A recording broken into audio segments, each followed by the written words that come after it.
Here we go. The world of Zoom. Exactly. You stay if you want. I'll wait close to it.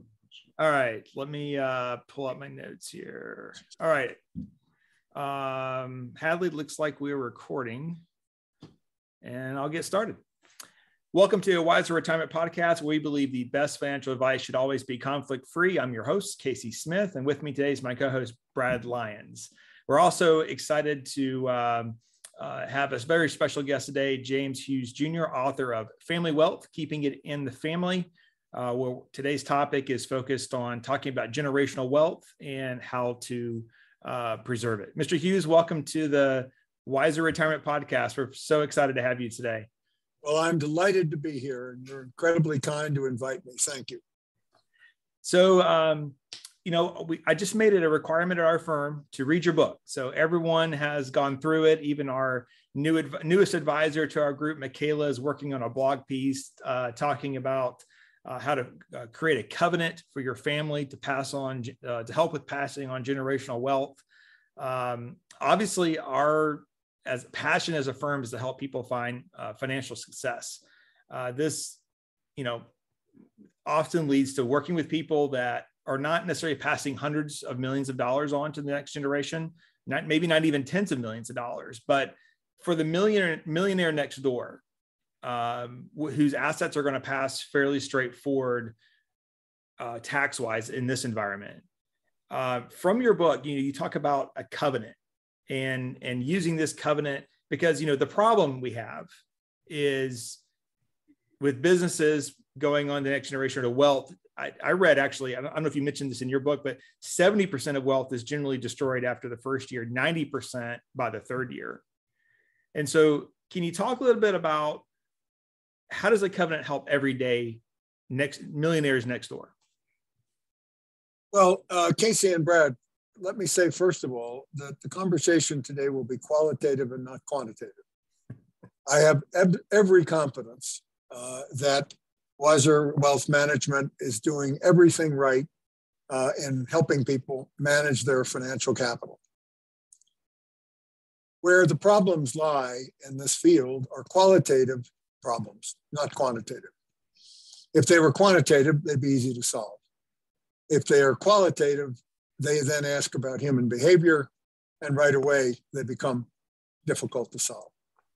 Mm-hmm. The first thing I'd like to say to our audience today is that if they take nothing away from our conversation today, if they can consciously change their brain patterns, consciously, so that when they hear the word wealth, they only hear well-being and nothing else. They bring well-being to their left front cortex and act accordingly. They will qualitatively be on the path that the two of you can best help them. The word wealth is an Anglo-Saxon word. It comes from two Anglo-Saxon words, weal, W-E-O-L. The word still exists in its appropriate meaning, well-being, when we speak of commonweal and commonwealth. So let me say first, that's the most important thing I can share with our listeners today. If they see their wealth as well-being of themselves and their families, they will be on the journey of planning that leads to the flourishing that they're seeking. The second thing I would say to them in thinking about this is that capital, as it is understood in a family, is, regardless of its financial capital means, the core question is, what is the condition of its spiritual capital and its purpose? I would suggest raising all the individual boats as a good purpose to start with. Mm-hmm. What's its social capital? Can it make good decisions together? That's really important and really difficult. And by the way, one of the reasons that the numbers and the families fall apart very quickly is because they can't make good joint decisions. It's a lot harder than it sounds. Absolutely. Well, in your book, you talk about, we think so much we think compartmentalized, like, okay, I have one sister, so I'm taking care of me and my family. My sister runs a company too. They build beautiful homes in Hilton Head, South Carolina, and, Yep. and they're doing very well. But we didn't do well together. Does that make sense? We don't make joint decisions together. Yes. So Right. how do you mold that to be thinking about that next generation? Like, what's different about it? Well, I think that the question I would ask you, and I'm not being intrusive here, Sure. is how are you doing as an uncle? And how is she doing as an aunt? And are your parents still alive? Yes. Well, how are they doing as grandparents of the first generation of the first cousins? It's a system. It's a system, isn't it? Yeah, that's what we're talking about. That's the qualitative family journey. The question of sharing of financial capital is really, in my opinion, the least important of all. The question is whether you have a common purpose to raise all the human boats. Do you have an intellectual interest in sharing what you're learning? Right. Can you make decisions about those things? You see? Yeah. So then it comes down to, in your book, you talk about, obviously, I love the charity portion of the grandparents working with the grandkids. I think that's awesome, right. Especially donor advised funds almost makes it turnkey. But they do. Thinking about that in terms like, okay, so I have 3 children, she has 4, and let's say that Brad and I were talking about this offline earlier, but let's say that 6 are successful or successful enough, right? They're on their own, they're building long-term wealth, but then there's the one that has an issue, and then so really, if you think about the family unit, it's the family's unit to help support and get that person in need, as opposed to just being that one family unit, meaning it's aunts and uncles and grandparents, everyone saying, okay, we got to raise this boat. This boat's not floating with the other boats. Yes, that's exactly right. Because if that boat starts to sink, the capital that it represents, the spiritual, social, intellectual, and human capital it represents, is going to be almost impossibly to replace. But think of the cost, I'm being very financial for a moment, in that person's diminishment. Yeah. What does it cost? Oh my God, it's infinitely expensive. Sure, alcohol. Yes. Whereas if that human being is a goal to have that boat rise, and the interesting thing about that is that person's vocation, and I'm not going to jump away, let's stay right where we are. One of the wisest people of all time, Sigmund Freud, said the 2 great things for a human to have a happy life is to learn to love, not love, learn to love, and learn to work as vocation. Mm-hmm. Not labore, not labor, but vocation, calling. Right. So let's just say for the moment that person's lifetime in this lifetime has nothing to do with financial capital at all. Oh yeah, absolutely. But has everything to do with a vocation that might not be what the family would have much chosen, much less sought to discover. And I would think that things like that would be brought out in this idea of a family covenant. Now, we're not attorneys. You spent your career, your vocation in the law. Yes. And as you've worked with families, you have, processes and even documents as resources that are brought to bear to transfer an estate from one generation to another. And we'll put with the quantitative aspect.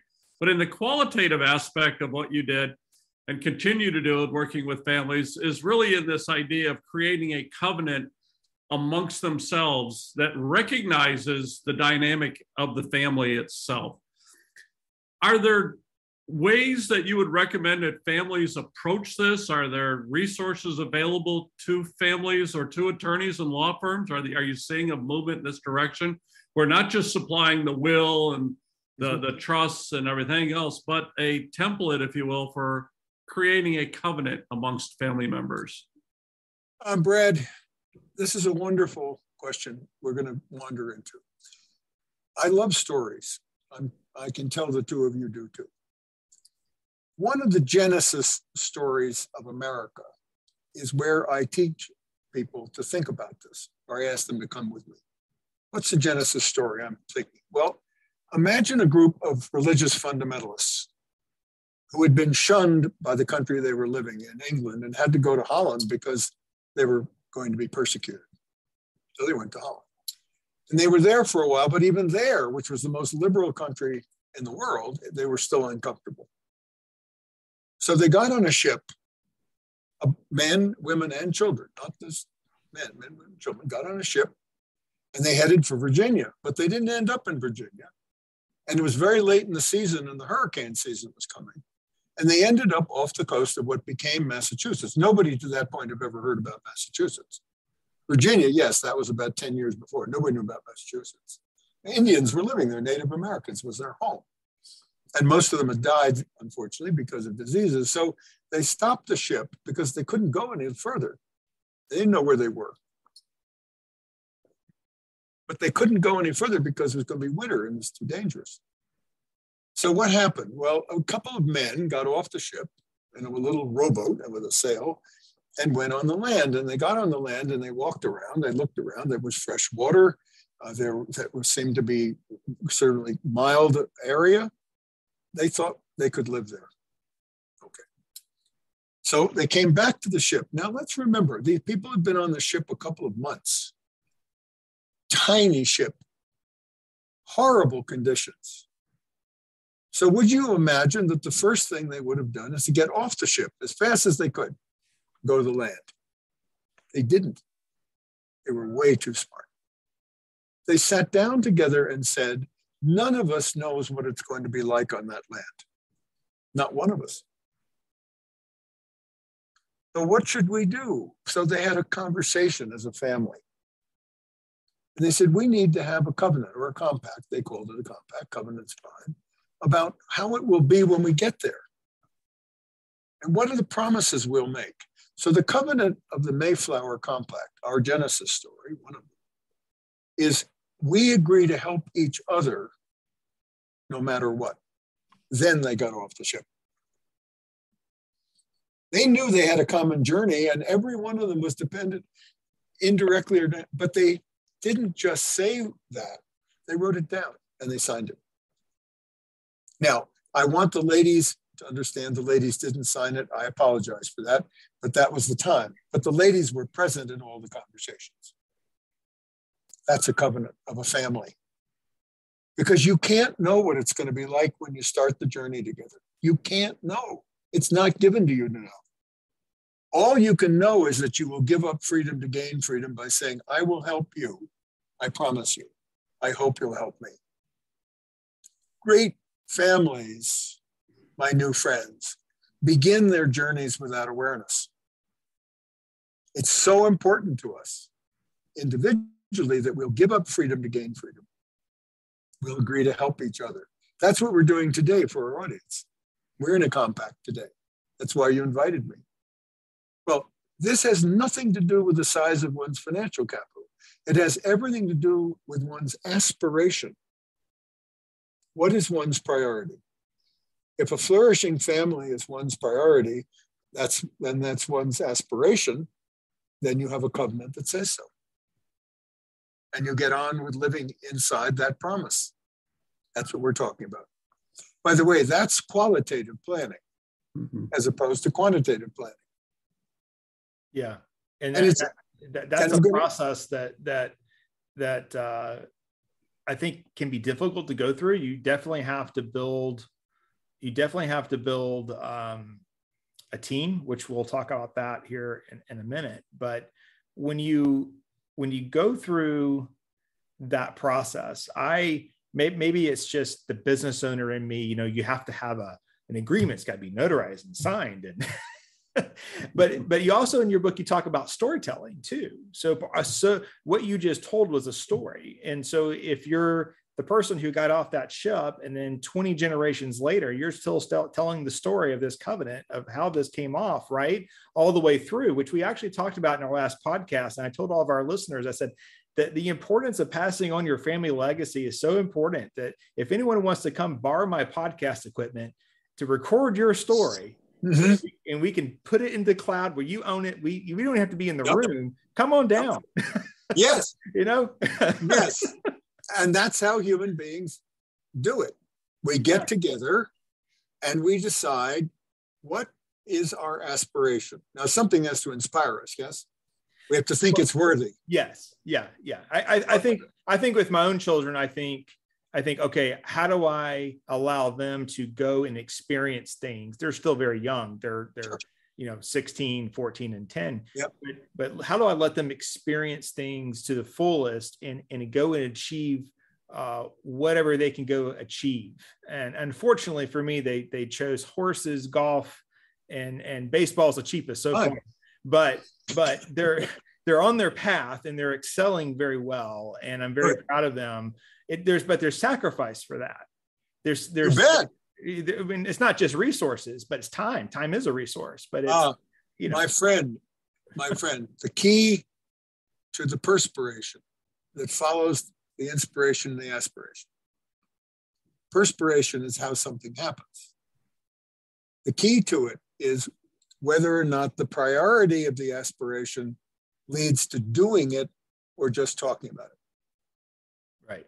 Yeah. That is the core to anything anybody wants to do. And you test. Don't look at what I say, look at what I do. Yeah.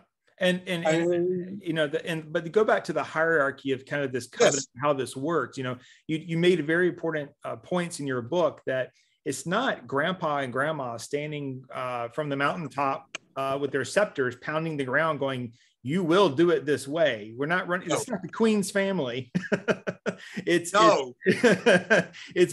very much where they roll into more of mentors, but it's really more that next generation down. That's more of the managers, and they're working on adding capital. They're working on the day-to-day, but then the next generation coming up is being mentored in that process by the older generation. So it makes a lot of sense, very biblical actually, if you look at it through that lens of the process. But it also seems to me to be a living document that absolutely yes. And something we used to have in the South all the time is family reunions. I haven't been at a family reunion in I don't know how long. But it's sort of like that, right? I mean, you're coming together over, at least major holidays. You're all together, and you're saying, let's review this covenant, or let's tell stories, or what you're making it an important point to say we're a family unit. He's like, I told my kids when they were little, we're Smiths and we work hard. We work hard. That's what we do. We work hard. Well, these are our oral histories in our families. Yes. That, and they're only yours. That's right. They're unique to the family unit. Yeah. And they're only as good as they're told. Yes. The repetition is critical.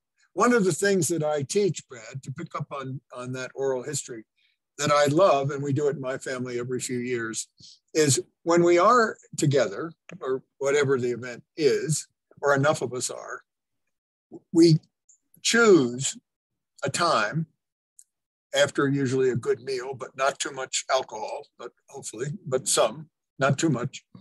And we do something that you'll love, thinking about oral history. We ask the youngest person in the room, tell us about the oldest person that you knew and what he or she told you about someone older. We go all around the table, all the way to the eldest person, telling those stories. Now, two things are incredibly important for family in that exercise. First, you tell the stories. So you're bringing into the room all those people that are being told about. Oh, is that powerful? And the other thing about it that's amazing is for the married ends, they get to tell about people nobody knows. So instead of it being one stream of stories, you're doing what your family actually is. Blending. You're marrying all the streams into what is actually your river. Yeah. Oh my goodness, is that powerful? And that grows these capitals we're talking. And there's no money. About to say, we haven't even talked about money yet, and we don't even really need to, because that's something we're trying to get across this quarter in our podcast is legacy planning is not your traditional estate planning. You need tax returns or tax planning done. You have that. You have the attorneys who have templates for all this stuff, and it sounds like the template that you're talking about is really just it's unique to each family and what's important to them and passing things on.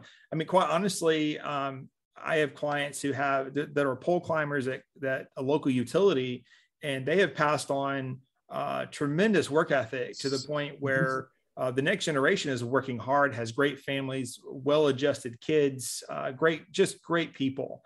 And then we worked with clients also that passed on tens of millions of dollars, and the family's a wreck. So legacy planning is kind of taking the business side and then this covenant side and moving it together to talk about, okay, this is who we are as a family, and this is the direction we want to go in, and this is our mission, our family mission. Yes, and Casey, let me pick that theme up and take it a little further this way. The two words that emerge in the legacy planning are, in the common parlance, are some kind of estate planning, that term. Yeah. What matters tremendously in the outcome is whether the word before the word estate is quantitative or qualitative. Words matter enormously. If the plan is a qualitative plan, it actually enables the people in the plan to play the roles that the plan creates for them, which have never existed before, by the way. Right. If it's a quantitative plan, it deals with the taxes and the creditors. And here's something that will fascinate your audience. Doesn't matter how much financial capital they have. No plan comes with it with scripts. The lawyer writes the plan, the banker executes the plan, you guys, and that deals with taxes and creditors. Right. Okay. And a dead person. The problem is the plan requires human beings to actually live in that plan, doesn't it? Yeah, absolutely. And guess what? There are no scripts. Correct. There's a plan that looks like it's authored, but it wasn't. Because the characters in the play don't know how to play the play. Right. Because there were no scripts. Right. The Achilles heel of almost every plan I've ever seen is if it's a quantitative plan, it has no scripts. If it's a qualitative plan, somebody is thinking about whether the people who are being put into a play, it's a new play, the play never was written before. Can they live in that plan? Can they play the parts that the plan names for them? That's a really seriously thoughtful question. Yeah, absolutely. Yeah. So shifting gears a bit, has there been a disaster that you could think of, a family plan disaster that you think could have been easily solved through proper legacy planning? Well, you mentioned this question before we joined in today. I'm going to answer it in a rather odd way. The Rockefeller family, which I've written about and is in this book that you mentioned, so people want to understand the Rockefeller, what is their special sauce? The special sauce of the Rockefeller family is that when John D. Rockefeller, the eldest member, the first one who founded the Standard Oil Company, was in a series of conversations with his son, who had the name John D. Rockefeller Jr., and there were 3 sisters. Okay. The interesting thing about the conversation between the father and the son was that the father retired. Most people don't know. Rockefeller Sr. lived to be in his 90s and retired at 50. And his son, the only son, that was the way the world was at the beginning of the 20th century, late 19th century, had to go on all the boards. Didn't have any choice. He could play all the roles in the businesses. So the father and the son got into a series of conversations. I'm going to make them one, but it was a series of conversations in which finally the son said to his father, "Dad, I want to leave the family business." Now, that conversation is common, and almost always the father says to the son, "You can't. You have to live my dream. Sorry, don't have that option," right? Right. And now things begin to fall apart. Edsel Ford would be a good example of a man who was this big until he was this big and died, living in his father's unwillingness to have him do it. But in fact, the Rockefeller story is different. Old man Rockefeller said to his son, well, what do you want to do? Oh, that's a great question. And the son said, well, Dad, I would like to leave the family business, grow a great family, and do philanthropy. His father said, well, then you must do that, because that's what I did. Why wouldn't you do that? You feel the liberation in that story? Oh, my goodness. Yeah. And then the father said something extraordinary. He said, but I'm not doing my philanthropy very well. Would you help me? Oh, can you feel that energy? Yeah. Now that to be a Rockefeller today, 4th, 6th, 7th, and 8th generation, not too bad. Nobody knows about Standard Oil anymore, but they all know about the Rockefeller philanthropies. So when they go to Yellowstone Park, they drive to the Rockefellers who saved Jenny Lake, or they go to New York City and they drive up and they see the Palisades, or whatever it may be. They go all over America and they just run right into that story between the father and the son. So that's a powerfully positive story that would almost certainly have foundered in the 2nd generation. If all the father said is you don't have that choice, you got to stay in the business. Right. Isn't that remarkable? That is, yeah. But this is the reason the stories of success are so infrequent, sadly. And the stories of failure and entropy and the family falling apart are legion, is because the older generation fails to become elders and just becomes olders. And the family founders on the fact that the only dream that matters is the dream of that old person.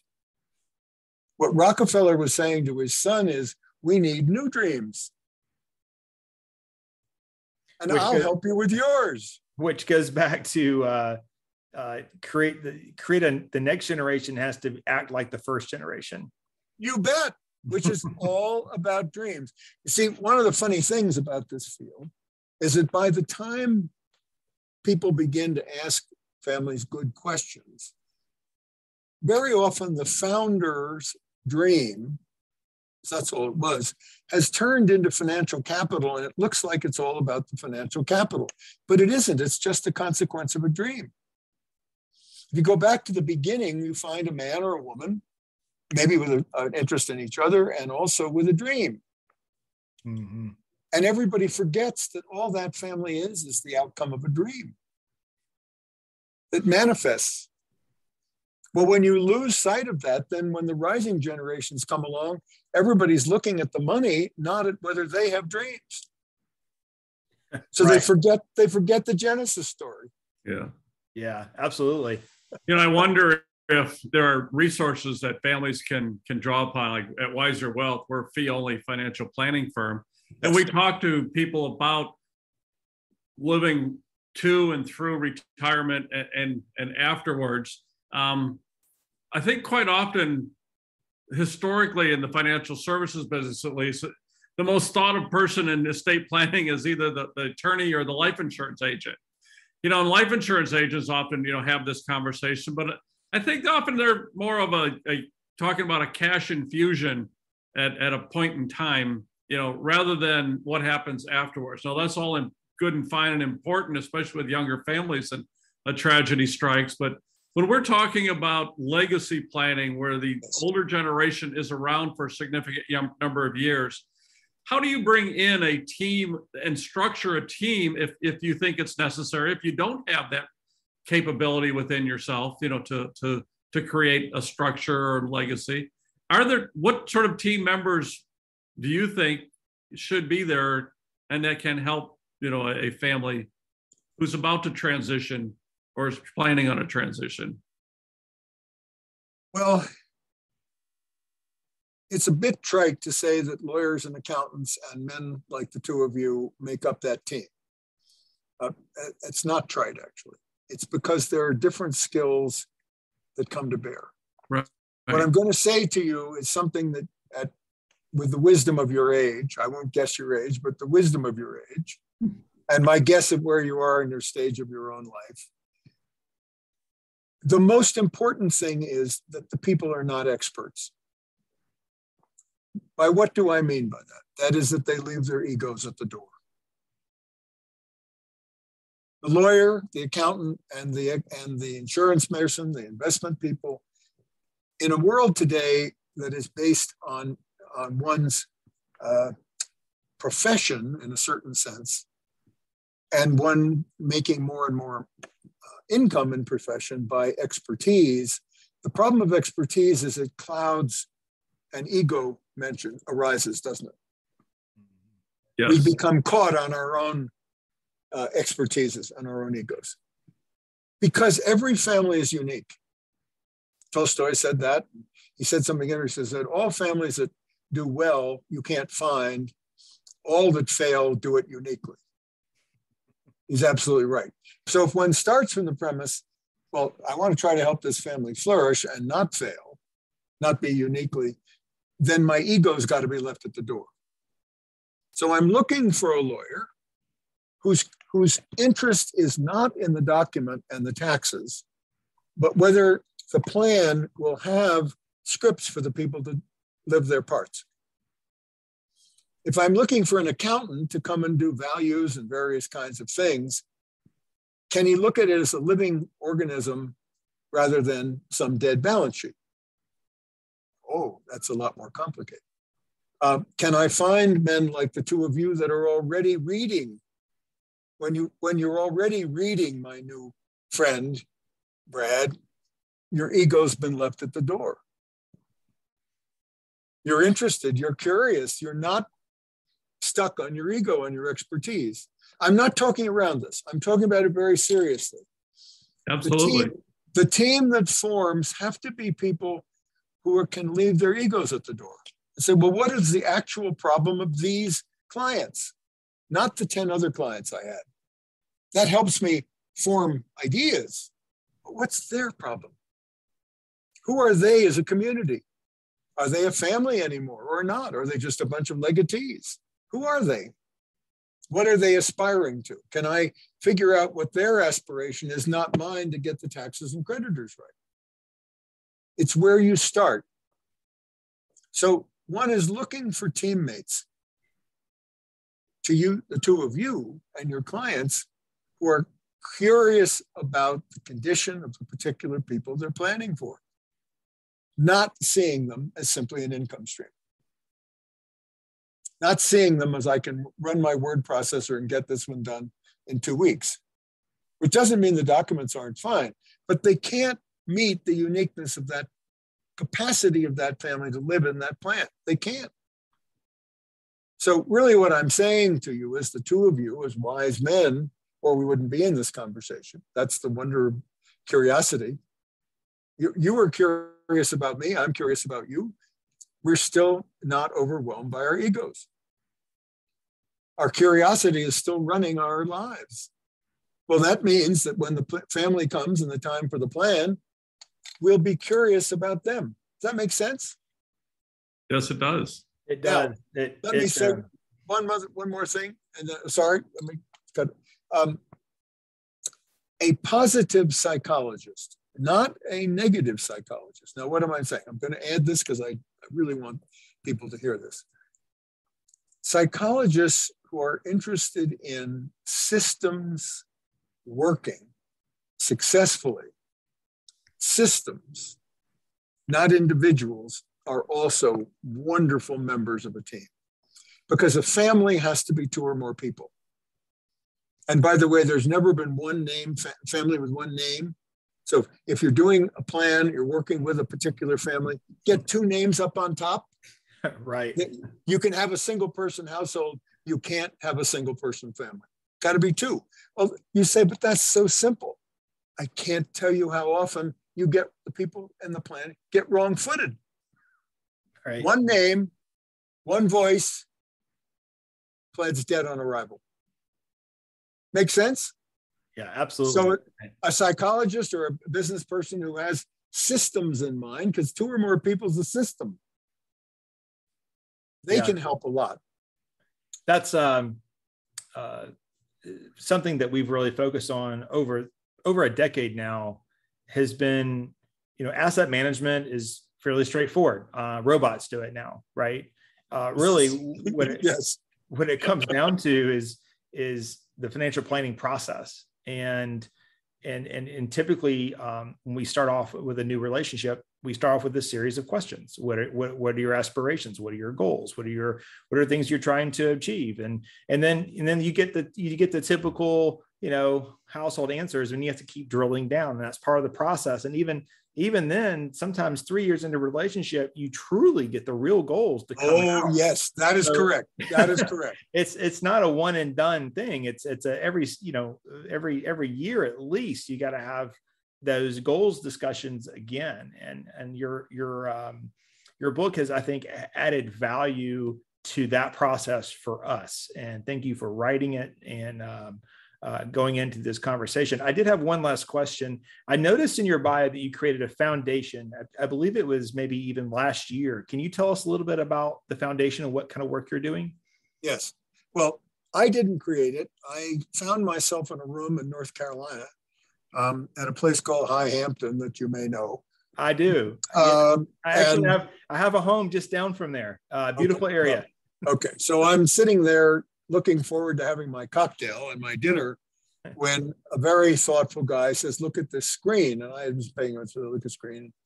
I discovered that 7 or 8 people that I care tremendously about, completely and totally unknown to me, had created a foundation in my name.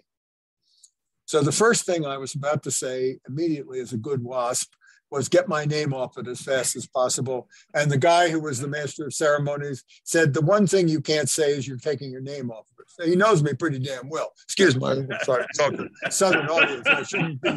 And then I said to him, well, I'm not. And he said, and the other thing you can't say is you're not worthy of it. I said, oh, come on. That's ridiculous. And he said, too bad, Hughes. Too damn bad. Sorry, I said it a second time. Oh, yeah. Your audience is going to be furious with me. So the answer to your question is this. They have asked me to play. Play is a wonderfully creative thing. To play with my playmates, which now include the 2 of you, by the way. We're in the sandbox together. Oh, boy. To see what we could do together to have more families flourish.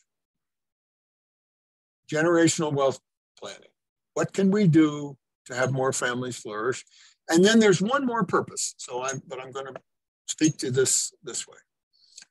Aristotle, one of the great Western minds that ever lived back in the 400 BC, made a statement that is at the heart of this foundation. A flourishing society is composed of flourishing families as its building blocks. So you are joining me today, as is everyone who's listening in, to this question: do they want their families to live in a flourishing society? Because there's only one way to have it. Their family must flourish. Aristotle was absolutely right. The building block of any flourishing society must be flourishing families. So what the foundation is about is doing everything we can to enable families, have help by men like the 2 of you and your firm, to think about the question from that perspective. Not only are we going to flourish, we sure would like to do that, but we agree that our grandchildren cannot live in a flourishing society if we didn't put the time in for our own family to flourish. It's impossible. Yeah. What I think about that, and I look across the landscape, even in our own firm where we have a lot of flourishing families, but divorce rate is so high. And how do you overcome that and still have a flourishing family? I believe you can do it. Well, I'm going to give you a very short answer because we've kept our audience long. And we could go on, I know, for hours. Right. But I'm going to say something really radical. If you don't think some of the things I've said today are radical, you will as you think about them. Sure. Okay. The biggest fear of almost everybody is when there's going to be a wedding, that the person joining the family, quote unquote, from the other side is a threat to the human beings and the property of the existing family. Okay. Yeah. Okay. So here's the radical thought. The only person who ever chooses a family is somebody marrying into it. Okay. So if you want divorce, if you want trouble, look at that person as a threat. If you want to try to have a flourishing family, ask yourself, are we positively attracting? Oh my goodness, when I look in the mirror, don't ask me that question. Why would anybody choose us? Right. But that's exactly what's happening, isn't it? Yeah. It's turned around. Mm-hmm. Right. Well, I can simply say, if you want to reduce divorce, I'm very serious about this, and which is a tremendous liability on the balance sheet of a family. Right. Look at the question from day one. Are we positively attracting to that person? Because he or she is making a decision about that, not just the member they're marrying.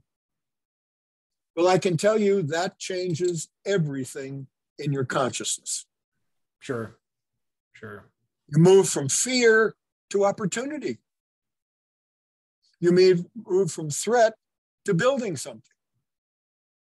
True. This is not Pollyanna, guys. This is the actual on-the-ground reality of human beings living in this thing called family. Isn't that fascinating? Yeah, it is. It is. Yeah. Mr. Hughes, thank you. About. Thank you so much for your time, and hopefully we can do this again sometime. If I'm ever in Colorado, I might look you up. Come say hello. Been my joy. Take care, gentlemen. All right. Have a great day. Thank you. Bye-bye. Bye-bye. Bye-bye.